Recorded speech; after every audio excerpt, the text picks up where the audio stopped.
The mansion's grand doors burst open, and there she stood, Mama Adanna, the wealthiest woman in all of Zenith Hills, her face drained of all color, staring at her humble cleaner, Nkiru, who knelt beside the old well in the garden. But Nkiru was no longer wearing her simple cleaning clothes. She was draped in shimmering royal blue fabric that seemed to glow in the moonlight, and around her neck hung a golden amulet that only one family in all of Africa had the right to wear. Mama Adanna's hands trembled as she whispered the words she never thought she would say, You are the lost princess of the Okafor kingdom. Nkiru looked up, tears streaming down her face, and in that moment, everything Mama Adanna thought she knew about her quiet, hard-working cleaner shattered into a million pieces. But how did the princess end up scrubbing floors in her mansion? And what would happen now that her true identity had been revealed? Let me take you back to where this remarkable story began. 3 months earlier, Mama Adanna sat in her enormous living room, tapping her fingers on the armrest of her velvet chair.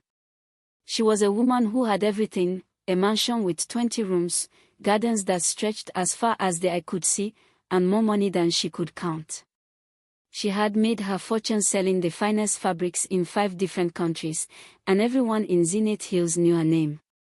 But despite all her wealth, Mama Adanna had one problem she could not solve: she could not find a good cleaner. She had hired 12 cleaners in the past year, and each one had disappointed her. Some were lazy, others were rude, and one had even tried to steal her silver candlesticks. Mama Adanna was tired. Her mansion was too big for her to clean alone, and her patience was running thin. That morning, as she sat worrying about her dirty floors and dusty windows, there was a gentle knock on her door. When her gateman, Obina, opened it, a young woman stood there, so thin that her clothes seemed to hang on her like they were 2 sizes too big. Her name was Nkiru, and she had walked for 3 days from the village of Umoru to reach Zenith Hills.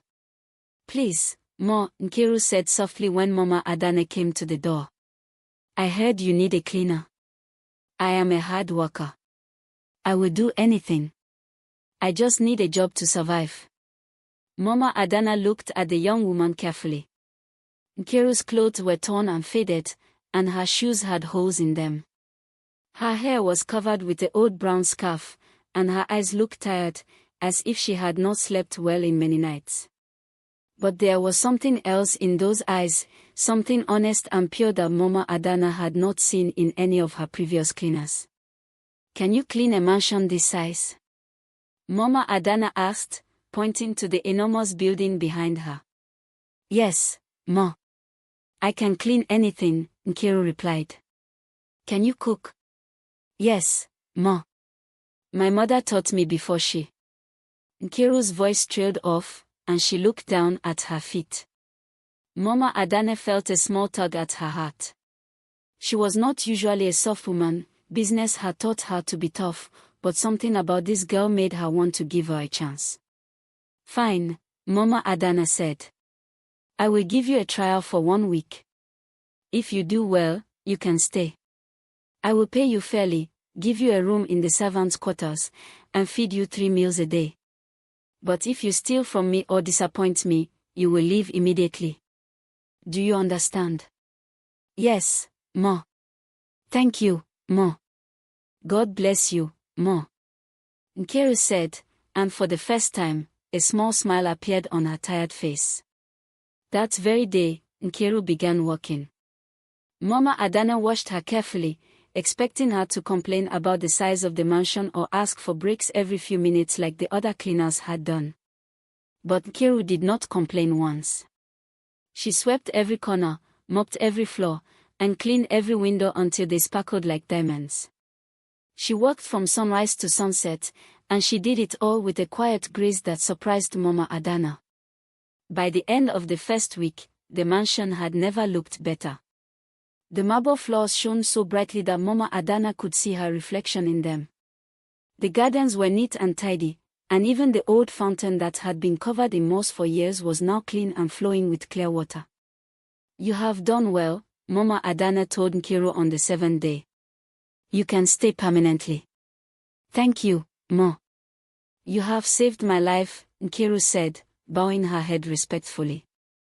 As the weeks passed, Mama Adanna began to notice strange things about her new cleaner. Nkiru was different from any servant she had ever employed. Despite her torn clothes and humble appearance, she carried herself with an unusual dignity. When she walked, her back was always straight, and her movements were graceful, almost like she was gliding instead of walking. And though she was quiet and never spoke unless spoken to, there was a certain wisdom in her eyes that seemed far beyond her years. One evening, Mama Adanna was entertaining some wealthy friends from the city of Calabash Grove.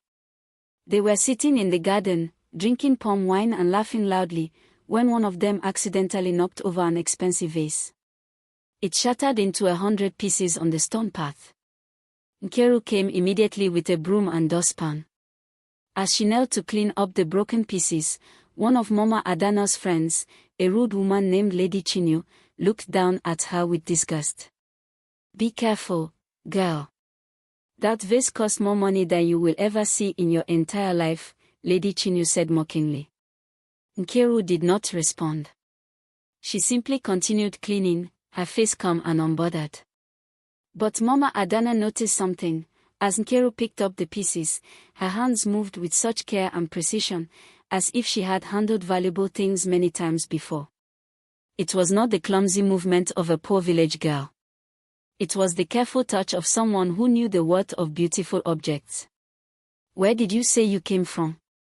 Mama Adanna asked Nkiru later that night. "Umoru village, Ma," Nkiru answered. "And your family? Where are they?" Nkiru's face grew sad. "They are gone, Ma. All of them. That is why I am alone." Mama Adanna wanted to ask more questions, but something in Nkiru's expression made her stop. There was a deep pain there, a grief so heavy that Mama Adanna felt it would be cruel to dig any deeper. So she let it go. But her curiosity only grew stronger as more days passed.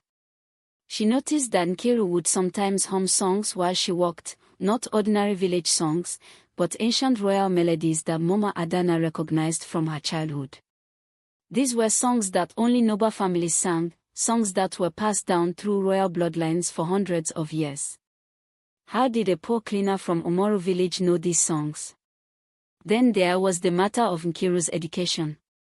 One afternoon, Mama Adanna left a book on her table, a thick book written in the old language of their ancestors, a language that very few people could read anymore. When she returned to her room later, she found Nkiru cleaning nearby, and the book was open to a different page. "Did you look at this book?" Mama Adanna asked. Nkiru hesitated, then nodded. "I am sorry, Ma. I should not have touched it. Can you read it?" Nkiru looked nervous, but she nodded again. "Yes, Ma. A little." "Read this page to me," Mama Adanna commanded, curious now.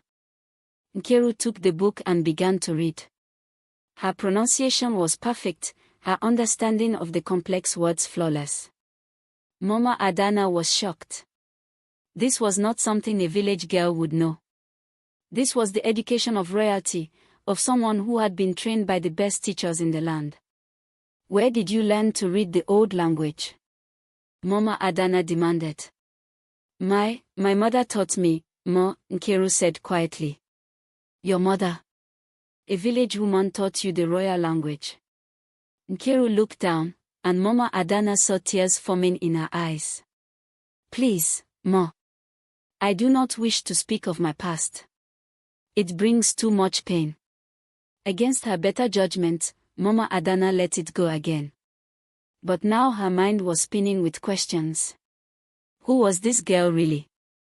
Why did she know things that only royal families knew? And why was she hiding in a mansion, scrubbing floors, when clearly there was so much more to her story? 2 months passed, and Nkiru became more than just a cleaner to Mama Adanna. She became a trusted presence in the house. Mama Adanna found herself talking to Nkiru about her business troubles, her loneliness, and even her fears about growing old alone. And Nkiru would listen with such understanding, offering wise words that comforted Mama Adanna's heart. But then came the night that changed everything. It was the night of the full moon, and Mama Adanna had trouble sleeping. She got out of bed and decided to walk through her garden to clear her mind. As she approached the old well in the corner of the garden, the well that had been there since before the mansion was built, she heard a voice. Someone was singing. She moved closer and saw Nkiru kneeling beside the well, still dressed in her cleaning clothes, but she was singing a song that made Mama Adanna's blood run cold. It was the song of the lost princess, a melody that had been sung throughout the land for the past 5 years, mourning the disappearance of Princess Adis of the Okafor kingdom. Mama Adanna's heart began to pound. She remembered the story well. 5 years ago, the Okafor kingdom, the most powerful royal family in the region, had been attacked by enemies in the middle of the night. The palace had burned, the king and queen had been killed, and their only daughter, Princess Adis, had vanished. Everyone assumed she was dead. The entire nation had mourned her loss. But now, as Mama Adanna watched Nkiru sing this forbidden song, a song that only members of the royal family were supposed to know, a terrifying thought entered her mind. Could it be possible? Could her humble cleaner actually be the lost princess everyone thought was dead? As if sensing Mama Adanna's presence, Nkiru suddenly stopped singing. She turned around, and in the moonlight, Mama Adanna saw her reach into her cleaning dress and pull out something that had been hidden there all along. It was a golden amulet, carved with the royal seal of the Okafor kingdom, a symbol that could never be faked, that was given only to members of the royal bloodline. Mama Adanna gasped, and that was when Nkiru looked up with tears in her eyes, and their gazes locked across the garden, and in that moment, the truth became impossible to deny. Nkiru stood frozen by the well, the golden amulet gleaming against her chest, her whole body trembling like a leaf in the wind. Mama Adanna felt her legs go weak, and she had to grab onto a nearby tree to steady herself. The silence between them was so thick you could cut it with a knife. "Please, Ma," Nkiru whispered, her voice breaking. "Please do not tell anyone. They will kill me if they find me." Mama Adanna's mind was racing faster than a river in the rainy season. All this time, she had been living with royalty under her roof. The lost Princess Adis, the girl the whole nation had mourned, had been scrubbing her floors, washing her dishes, and cleaning her windows. It seemed impossible, like something from a dream. "Come inside," Mama Adanna finally said, her voice shaky. "We need to talk." They walked back to the mansion in silence. Mama Adanna led Nkiru, or should she now call her Princess Adis, into her private study, a room where no servants were ever allowed. She locked the door behind them and poured 2 cups of water from a clay pot. Her hands were still shaking. "Sit down," Mama Adanna said, pointing to a chair. For the first time since Nkiru had arrived, she was not treating her like a servant. Nkiru sat, clutching the amulet in her hands. Tears were flowing freely down her face now. "Tell me everything," Mama Adanna said. "From the beginning. And tell me the truth." Nkiru took a deep breath, and then she began to speak. Her voice was soft, but every word carried the weight of years of pain and hiding. "My name is not really Nkiru," she began. "My real name is Adis Okafor. I am the daughter of King Obinna Okafor and Queen Amora of the Okafor Kingdom. 5 years ago, on the night of my 16th birthday, our kingdom was attacked." She paused, wiping tears from her eyes, and Mama Adanna leaned forward, hanging on every word. "There were men who wanted my father's throne," Adis continued. "They were led by my father's own brother, my uncle Ikena. He had always been jealous of my father. That night, he brought soldiers to our palace. They set fire to everything. I was asleep in my room when my mother ran in. She was bleeding, and I could hear screaming everywhere. She grabbed me and told me we had to run." Mama Adanna felt tears forming in her own eyes as she listened. "My mother took me through a secret passage that led out of the palace," Adis said. "We could hear my father shouting, fighting the soldiers. My mother wanted to go back to help him, but she knew she had to save me first. She said I was the future of our kingdom. We ran through the forest for hours. But the soldiers found us. They shot arrows, and one hit my mother in the back. Adi's voice broke completely now, and she sobbed into her hands. Mama Adanna moved closer and put her hand on the young woman's shoulder. My mother fell to the ground. Adis continued through her tears. She was dying, and she knew it. She took off this amulet, the royal seal of our family, and put it around my neck. She told me to run and never stop running. She told me to hide who I was, to pretend to be someone else, because if my uncle found me, he would kill me to make sure no one could challenge his claim to the throne. Those were the last words my mother ever said to me. Then she closed her eyes forever. The room was silent except for the sound of Adi's crying. Mama Adanna felt her own tears falling now. She had never heard such a sad story in all her life. I ran for days, Adi said, wiping her face with her sleeve. I did not know where I was going. I just ran. I cut my hair short, I tore my royal clothes and found old rags to wear. I covered myself in dirt so no one would recognize me. I went from village to village, doing any work I could find, just to survive. I cleaned houses, I carried water, I worked in fields. I became Nkiru, a nobody, a girl with no family and no past. But why did you come to Zenith Hills? Mama Adanna asked. Why did you come to my house? Because I heard that my uncle's soldiers do not come to this town often, Adis explained. Zenith Hills is far from the Okafor kingdom, and I thought I would be safe here. When I heard you needed a cleaner, I thought it was a blessing from God. I could hide in your mansion, earn enough money to survive, and no one would ever think to look for a lost princess in a wealthy woman's house, scrubbing floors. Mama Adanna sat back in her chair, trying to process everything she had just heard. Her mind was spinning with 1,000 thoughts. This changed everything. The girl she had hired to clean her house was actually the rightful heir to one of the most powerful kingdoms in the land. And if the wrong people found out she was here, both of their lives could be in terrible danger.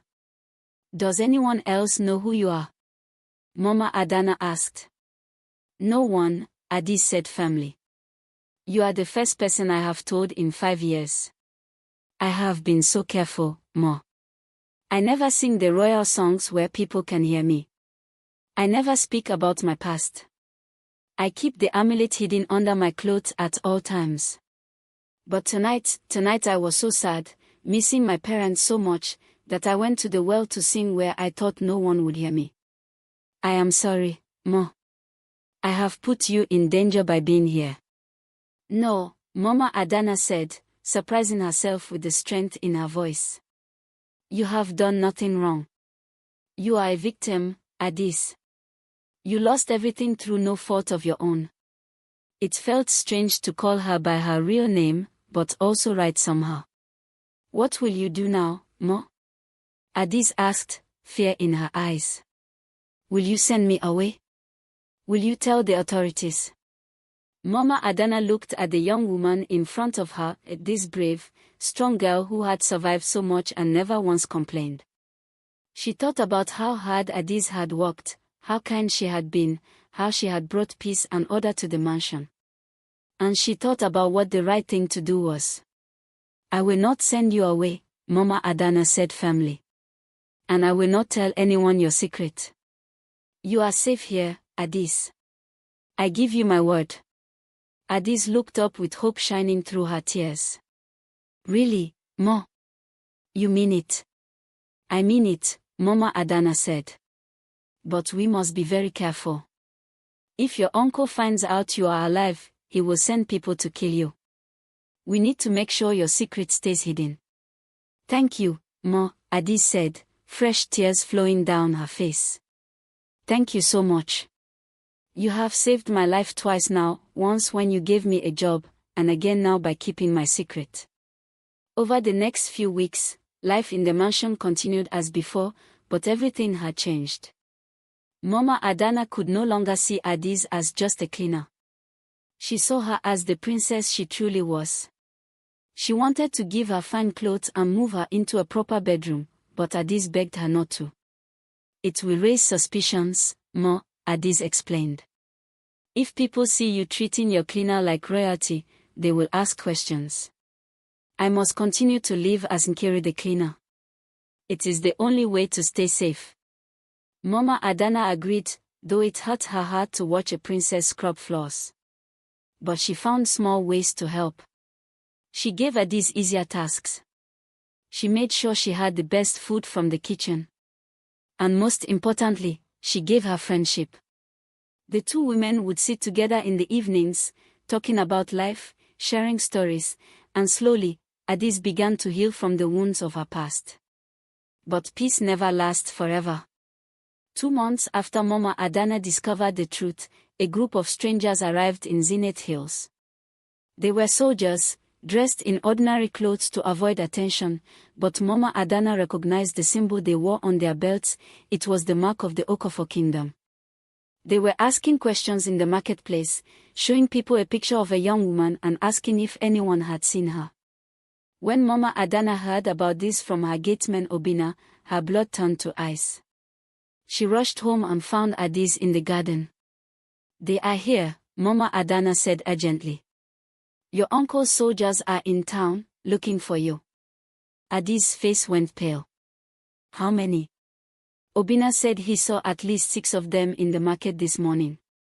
"They are showing people a picture and asking questions." "What does the picture look like?" Addis asked, her voice trembling. He said it is a drawing of a young woman with long hair, wearing royal clothes. "It is you, but from 5 years ago, before you changed your appearance." Addis breathed a small sigh of relief. "Then maybe they will not recognize me. I look very different now. My hair is short, I am thinner, and I dress like a poor village girl. They might not make the connection." "We cannot take that chance," Mama Adanna said. "You need to hide. Maybe you should leave Zenith Hills for a while, go somewhere even farther away." "No," Addis said firmly, and for the first time, Mama Adanna saw the royal strength that had been hiding inside her humble cleaner.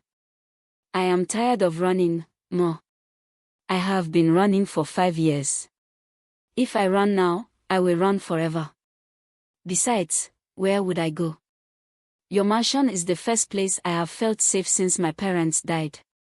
I do not want to leave." "But if they find you?" "They will not find me," Addis said. "I have survived this long by being careful. I will be even more careful now. We just need to make sure I am never seen by these soldiers." For the next week, Addis stayed inside the mansion. She did not go to the market, she did not walk in the front garden where people could see her from the street, and she avoided all the windows that faced the road. Mama Adanna told everyone that her cleaner was sick and needed rest. The soldiers searched Zenith Hills for 10 days. They went to every house, every shop, every corner of the town. But they found nothing. Finally, they left, and everyone in the mansion breathed easier. But Mama Adanna noticed something had changed in Addis. The close call with the soldiers had awakened something inside her. She was no longer content to just hide and survive. One evening, as they sat together in Mama Adanna's study, Addis said something that shocked her. "I want to take back my kingdom." Mama Adanna nearly dropped her cup. "What?" "Addis, that is impossible. Your uncle has an entire army. You have nothing." "I have the truth," Addis said, her eyes burning with determination. "I am the rightful heir to the Okafor throne. My uncle is a murderer and a thief. The people deserve to know what really happened 5 years ago. Even if they believed you, how would you fight an army?" Mama Adanna asked. "I do not know yet," Addis admitted. "But I cannot hide forever, Ma. My parents died protecting me and protecting the kingdom. I owe it to them to try to make things right. I owe it to my people." Mama Adanna saw the fire in the young woman's eyes and knew that nothing she could say would change her mind. Princess Addis had been hiding as Nkiru the cleaner for 5 years, but now the princess was waking up, and when a princess decides to fight for her throne, the whole world had better watch out. If you are going to do this, you will need help, Mama Adanna said slowly. You will need allies, money, and a plan. Will you help me, Mo? Addis asked. Mama Adanna looked at this brave young woman and made a decision that would change both of their lives forever. Yes, she said. I will help you. They spent the next month making plans in secret. Mama Adanna used her business connections to send messages to people she trusted in different towns and villages. She asked careful questions about the Okafor kingdom and about the man who now called himself king, the cruel Uncle Ikena. What she learned made her angry. Uncle Ikena was a terrible ruler. He taxed the people heavily to fund his luxurious lifestyle. He threw anyone who questioned him into prison. The kingdom that had once been prosperous under Addis' father was now suffering under her uncle's greed. The people would welcome you back, Mama Adanna told Addis. But we need proof that you are who you say you are. The amulet is good, but we need more. There is a birthmark, Addis said. All members of the Okafor royal family have it. It is shaped like a crescent moon, and mine is on my left shoulder. My uncle has one too, and so did my father. It is how people know someone is true royal blood. Good, Mama Adanna said. That will help. But we also need witnesses, people who knew you as a child, who can confirm your identity. They made a list of people who had worked in the palace, servants, guards, advisors, people who might still be alive and who might be willing to testify that Addis was the real princess. Mama Adanna sent her most trusted servants to find these people and bring them to Zenith Hills in secret. One by one, they came. An old cook named Ngozi who had helped raise Addis from a baby. A guard named Chidi who had protected the palace gates. A teacher named Amadi who had taught Addis to read the old language. When these people saw Addis, they fell to their knees and wept, thanking God that the princess was alive. We thought you were dead, Your Highness, old Ngozi said, touching Addis' face with her wrinkled hands. We mourned you for 5 years. I am alive, Addis said, tears in her eyes. And I need your help to take back what is rightfully mine. They all pledged their loyalty to her immediately. Word began to spread in secret, the lost princess was alive. Hope began to grow among the people who had suffered under Uncle Ikena's cruel rule. But then disaster struck. One of Uncle Ikena's spies heard rumors about a princess hiding in Zenith Hills. He sent word back to the kingdom, and this time, Uncle Ikena did not send just 6 soldiers. He sent 50, led by his most ruthless commander, a man named General Obi who was known for his cruelty and his loyalty to Uncle Ikena. On a dark Tuesday morning, just as the sun was rising, Mama Adanna woke to the sound of horses and shouting. She ran to her window and saw soldiers surrounding her mansion. Her heart stopped. They had found them. General Obi hammered on the front door with his fist. Open up. By order of King Ikena, we are here to search this property. Mama Adanna ran to find Addis, but she was nowhere to be seen. Where had she gone? The soldiers were breaking down the door now.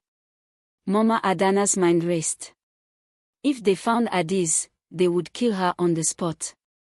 The doors burst open, and soldiers flooded into the mansion, their swords drawn and their faces hard as stone. General Obi strode into the mansion like he owned it, his boots echoing on the marble floors that Addis had cleaned so carefully. He was a tall man with a scar across his face and eyes as cold as stone. Behind him, soldiers spread throughout the house, searching every room, opening every door, looking under every bed.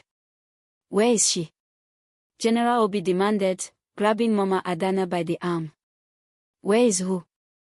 Mama Adanna said, trying to keep her voice steady even though her heart was pounding like a drum.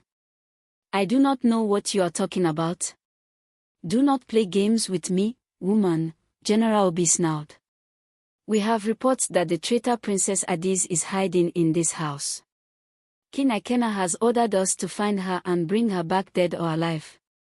There is no princess here, Mama Adanna said firmly. Only myself and my servants. You are welcome to search, but you will find nothing. And search they did. The soldiers tore through the mansion like a hurricane. They threw open closets, knocked over furniture, and searched every corner. They went to the servants' quarters and questioned every worker. They searched the gardens, the stables, even the old well where Adiz had been singing that fateful night. But they found nothing. Adiz had vanished like smoke. After 2 hours of searching, General Obi stood in the middle of Mama Adanna's living room, his face red with anger and frustration. Someone is lying, he said, looking around at all the frightened servants who had been gathered there. Someone here knows where she is. And if you do not tell me now, I will burn this entire mansion to the ground. The servants all looked at each other with fear in their eyes, but no one spoke. They were loyal to Mama Adanna, and even though they did not know the full truth about Nkiru, they knew she was a good person who did not deserve to be hunted. Fine, General Obi said, pulling out his sword. Then I will start by arresting you, Mama Adanna. King Ikena will make you talk in the royal dungeon. Just as 2 soldiers moved forward to grab Mama Adanna, a voice rang out from the top of the grand staircase. Stop. Everyone turned to look. There, at the top of the stairs, stood Adiz. But she was no longer dressed as Nkiru the humble cleaner. She wore a beautiful blue dress that Mama Adanna had given her, and her short hair was uncovered, showing her face clearly in the morning light. Most importantly, around her neck hung the golden amulet of the Okafor royal family, gleaming for all to see. I am the one you are looking for, Adiz said, her voice strong and clear. I am Princess Adiz Okafor, daughter of King Obina and Queen Amora. Let Mama Adanna go. Your quarrel is with me, not with her. The room fell completely silent. Every soldier stared up at her with wide eyes. General Obi's mouth dropped open in shock. It cannot be, he whispered. The princess died 5 years ago. I did not die, Adiz said, walking down the stairs slowly, her head held high like the royalty she was born to be. I survived the night my uncle murdered my parents and stole the throne that was not his to take. I have been hiding, yes, but I am hiding no longer. She reached the bottom of the stairs and stood facing General Obi, showing no fear even though he was twice her size and surrounded by 50 armed soldiers. I am the rightful queen of the Okafor kingdom, Adiz declared. And I demand that you take me to my uncle so I can claim what is mine. General Obi recovered from his shock and laughed, a cruel, mocking laugh.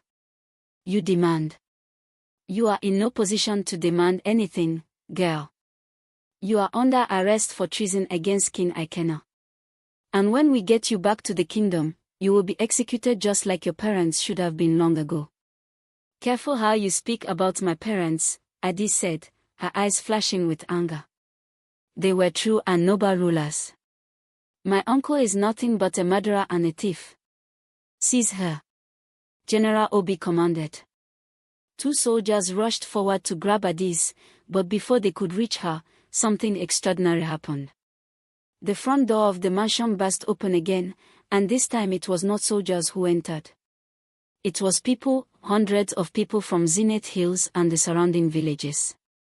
They had heard that soldiers were attacking Mama Adanna's mansion, and they had come to help.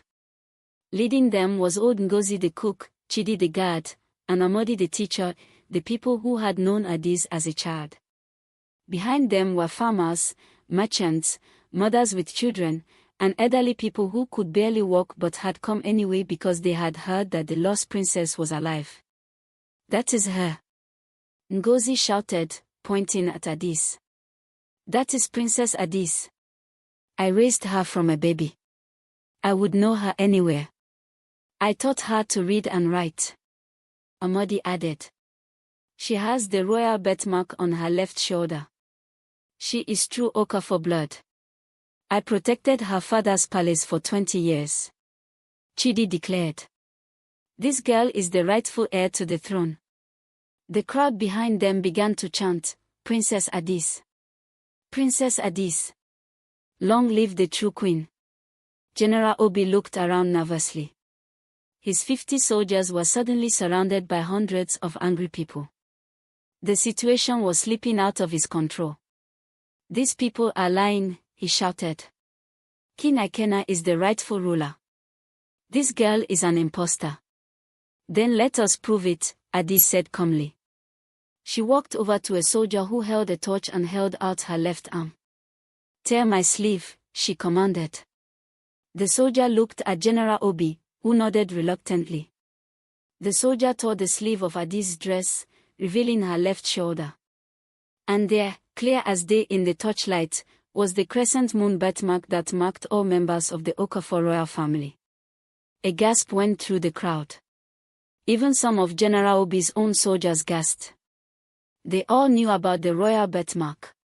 It could not be faked. It was proof of royal blood. She is the real princess, one soldier whispered to another. King Ikena lied to us, another soldier said. He told us she was dead. General Obi saw that he was losing control of his own men. He drew his sword and pointed it at Addis. Real princess or not, you are still under arrest. King Ikena's orders. But before he could move, Mama Adanna stepped between them. You will have to go through me first, she said bravely. Then old Ngozi stepped forward. And through me. Then Chidi. And me. Then Amodi. And me. One by one, the people of Zenith Hills stepped forward, forming a human wall between Addis and the soldiers. There were old women and young children, strong farmers and weak elderly people, but they all stood together, united in their decision to protect the true princess. General Obi looked at the crowd, then at his soldiers. He could see doubt in their eyes. Some of them were lowering their weapons. They had not signed up to kill an innocent princess and massacre hundreds of unarmed villagers. What will you do, General? Addis asked. Will you kill all these people just to please my uncle? Or will you do what is right and help me return to my kingdom to claim my throne? For a long moment, General Obi said nothing. Then, to everyone's surprise, one of his soldiers dropped his sword. It clattered on the marble floor with a loud sound. I will not fight against the true princess, the soldier said. My father served King Obina. He was a good king. I will not help his murderer keep the throne that he stole. Another soldier dropped his weapon. Then another. Then 10 more. Soon, half of General Obi's men had laid down their swords and were kneeling before Addis. Your Highness, they said. We pledge our loyalty to you. General Obi looked around in disbelief. His army was deserting him. His power was crumbling before his eyes. He had a choice to make, fight a battle he could not win, or surrender. Finally, with a look of defeat on his scarred face, General Obi lowered his sword. What do you command, Your Highness? He asked through gritted teeth. Addis walked up to him and looked him straight in the eye. I command you to take me and my supporters to the Okafor kingdom. We are going to tell the people the truth about what happened 5 years ago. We are going to give them a choice, continue to suffer under my uncle's cruel rule, or welcome back their true queen. The journey to the Okafor kingdom took 3 days. Addis rode at the front of a growing crowd of supporters. Mama Adanna rode beside her, having closed her mansion to accompany the young woman she had come to love like a daughter. Behind them came the soldiers who had switched sides, the villagers from Zenith Hills, and people from every town they passed through who heard that the lost princess was alive and marching home. By the time they reached the borders of the Okafor kingdom, their number had grown to over 1,000 people. News spread like wildfire through the kingdom. Princess Addis was alive and she was coming home. Uncle Ikena heard the news in his stolen palace. At first, he laughed, thinking it was impossible. But when his scouts confirmed that an army of people was marching toward the capital city, led by a young woman wearing the royal amulet and bearing the royal birthmark, his laughter died in his throat. He called together his remaining loyal soldiers, men who were loyal not to the kingdom but to money and power, and prepared to defend his throne. But many of his soldiers refused to fight. They had heard the stories of what really happened 5 years ago. They had seen how cruel and greedy King Akenna had become. They wanted no part of fighting against the true princess. When Adis and her supporters reached the capital city, they found the palace gates locked and Uncle Akenna's remaining soldiers standing guard. But the people of the city, people who had suffered under Akenna's heavy taxes and cruel punishments, poured into the streets to see if the rumors were true. Was the princess really alive? Adi stood before the palace gates and addressed the crowd that had gathered. People of the Okafor kingdom, she called out in a strong, clear voice. My name is Adis Okafor. I am the daughter of King Obinna and Queen Amora. 5 years ago, my uncle Akenna murdered my parents and stole the throne. He told you I was dead. But I survived. I have been hiding, living as a poor cleaner in a distant town, waiting for the day when I would be strong enough to return and tell you the truth. She held up the golden amulet so everyone could see it. Then she showed them her royal birthmark. The old servants from the palace, Ngozi, Chidi, and Amodi, stepped forward and testified that she was indeed the real princess. The crowd listened to every word, and as they listened, anger grew in their hearts. They had been lied to.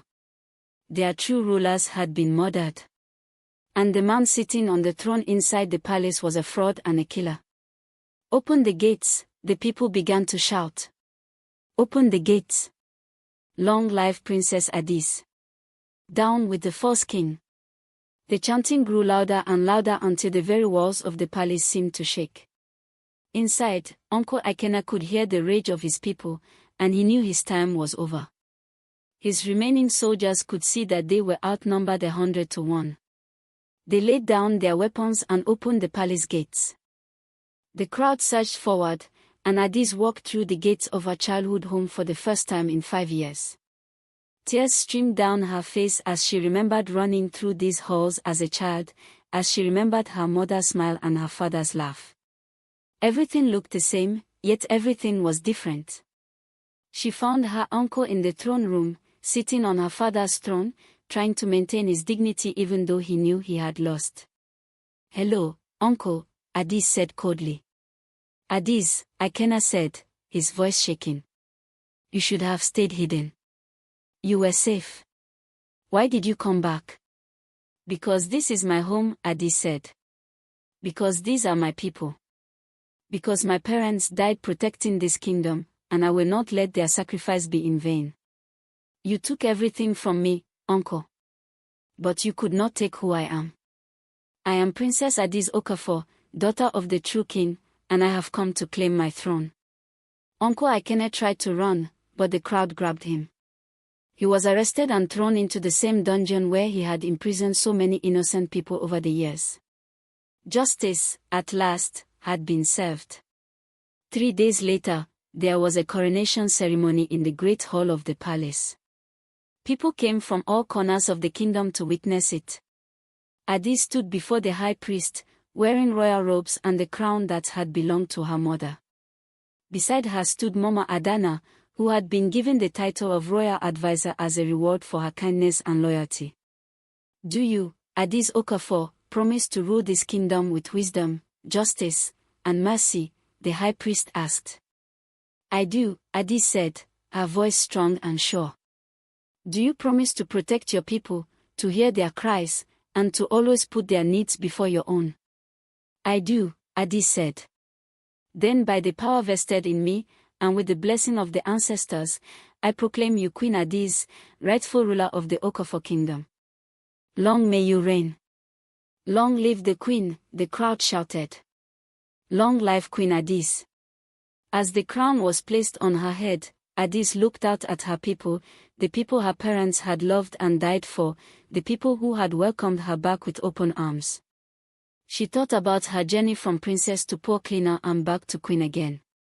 She thought about Mama Adanna, who had given her a job when she had nothing and had risked everything to help her reclaim her throne. And she made a silent promise to her parents, wherever they were watching from, "I will be the queen you raised me to be. I will make you proud." In the years that followed, Queen Adis became known as one of the wisest and most beloved rulers the kingdom had ever seen. She lowered the unfair taxes that her uncle had imposed. She built schools and hospitals.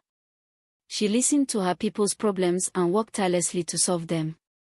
And she never forgot where she had come from or the lessons she had learned while living as a humble cleaner. Mama Adanna stayed by her side as royal advisor, and the two women remained as close as mother and daughter for the rest of their lives. The old servants who had testified for Adis were given places of honor in the palace.